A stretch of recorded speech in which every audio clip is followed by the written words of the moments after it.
Hi guys, তো আজকে তোমাদের সাথে শেয়ার করবো আর সন্ধ্যাবেলায় আমি কী করলাম। তো ছোট্ট একটা ভিডিও আজকে তোমাদের সাথে সেটা শেয়ার করব।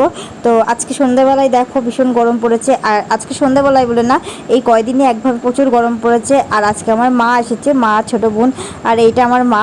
তো আমার মাকে যারা দেখোনি সবাই দেখে নাও। তো যেহেতু মা এসেছে, তো এমনিতে চা প্রত্যেকটা বাড়িতে সন্ধ্যাবেলায় খাওয়া হয়।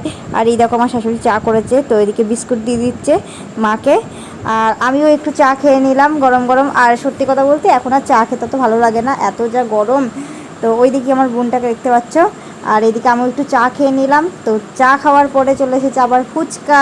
তো এটা আমার শ্বশুর নিয়ে এসেছিলো যেহেতু। আর ফুচকাটা তোমরা বেশিরভাগ দেখেছো যে আমার ভিডিওতে প্রায় আমরা দুদিন পর পরই বাবা ফুচকা নিয়ে আসে, কারণ বাবারও ফুচকা খেতে খুব ভালো লাগে।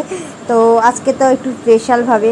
তো যাই হোক, এই দেখো ফুচকাটা খেয়ে নিচ্ছে। আর এখন ভিডিওটা এডিট করার সময় না আবার খেতে ইচ্ছা করছে ফুচকাটা।